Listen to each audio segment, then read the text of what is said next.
A zombie episode, but it's just a prank Gakuto, plus a cat gets stuck in a tree. Fun times shared by everyone involved.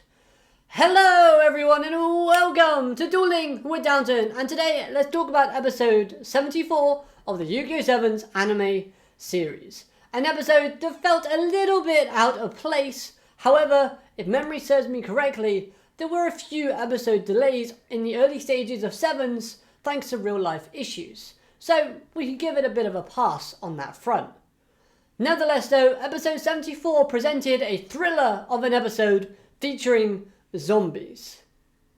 So the name of the game is survival, with Gakuto being the main focus, and this episode allows him to get more screen time plus another win.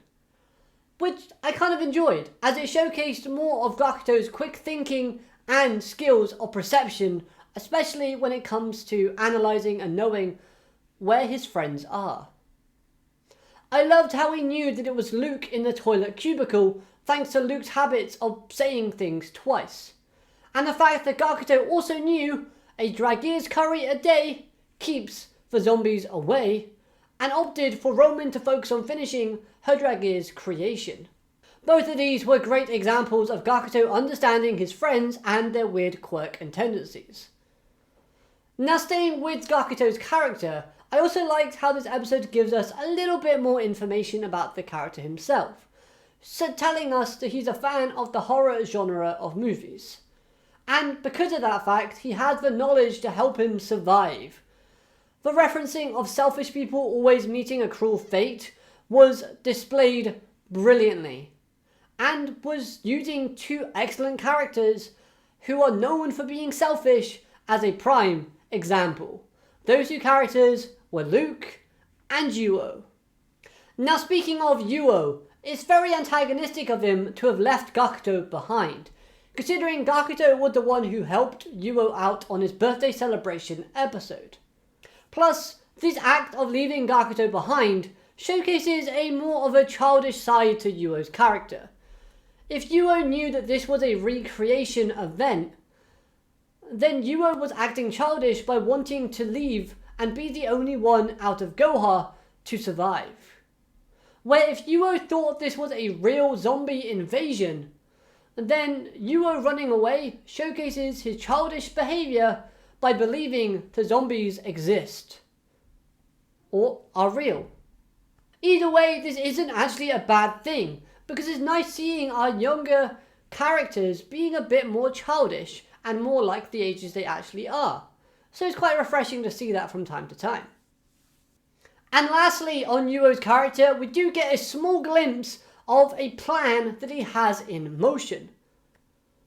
YuGiOh mentions something about the YuGiOh troops. What they are, we don't really know yet. Are they human troops, or are they robotic? Either way, it helps confirm that YuGiOh is still planning things and being sneaky. Now then, I found it funny how after learning of the fact if you lose a duel, you get turned into one of these zombies, we get a segment with Mimi Itachi saying that she'll be fine.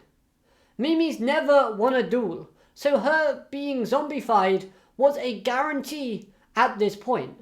Still though, seeing both Mimi acting scared and in a zombie form was great, as she looks good in both.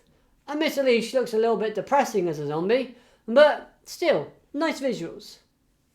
As for the duel itself, I was getting a lot of Michael Jackson vibes, both from the monsters and from the zombie duelist himself.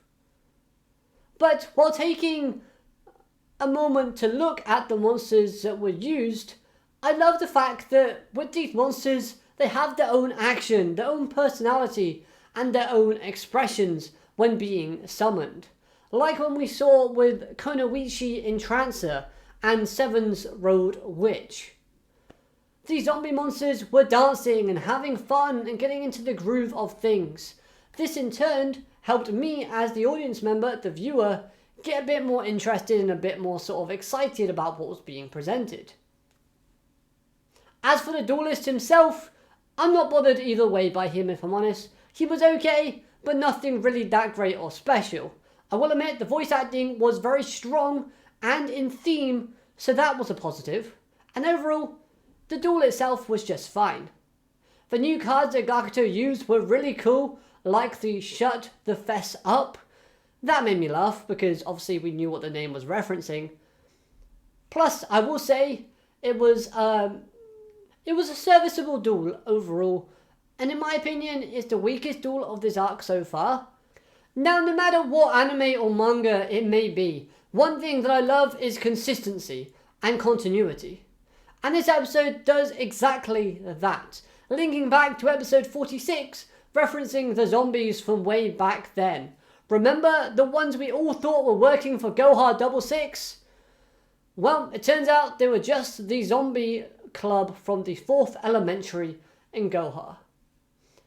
But I'm still glad Gakuto remembered that from such a long time ago, and it was a cool callback. Seeing the other Goha siblings, Yuka, Yuro, Yuden, and Yujin, was a nice inclusion within the episode, as they ponder whether or not Yuga is the real 6th sibling. Which is neat as it provides the fact that they themselves don't know, which stays consistent with information given to us previously in them not actually knowing who the 6th sibling is, so it keeps consistent with that idea. Plus, it just keeps the Goha siblings slightly more relevant by keeping them involved and having a few lines of dialogue. A quick shout out to Roman's character for that massive swing of her frying pan. She smashed Gakuto hard. Pause. While on that note though, Roman knew it was a recreation, right? So why would she have smacked anyone to begin with? If anyone had just jumped down like a random employee, would she have just clobbered them as well? I wonder.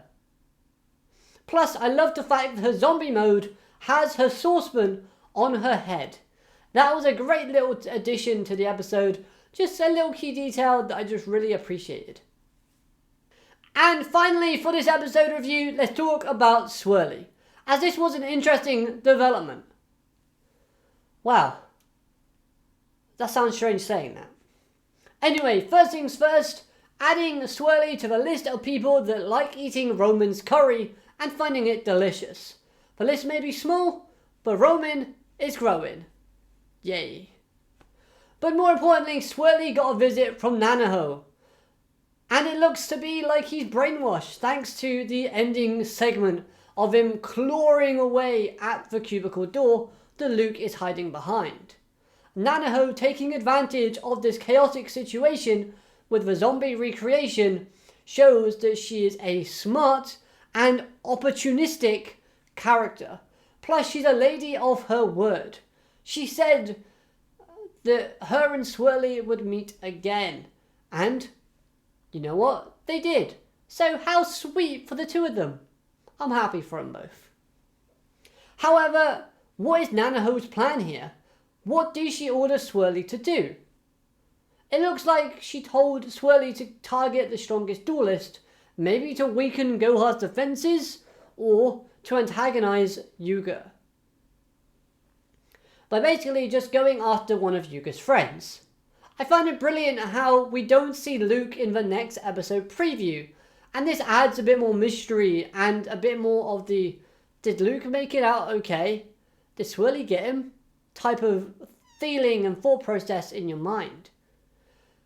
But it could actually just be as simple as Nanaho saying to Swirly, just go cause some trouble. Overall, I found this episode to be okay and enjoyable. It's not going to be the highlight of this arc. In fact, I think it might be one of the weaker episodes so far from this particular arc / season.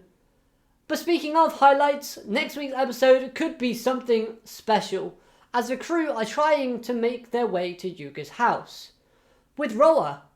But on their way, they encounter Asana. Are we getting an Asana versus Roa duel? I think that's highly likely and possibly already confirmed. So count me in, because I'm excited to see that exchange of cards.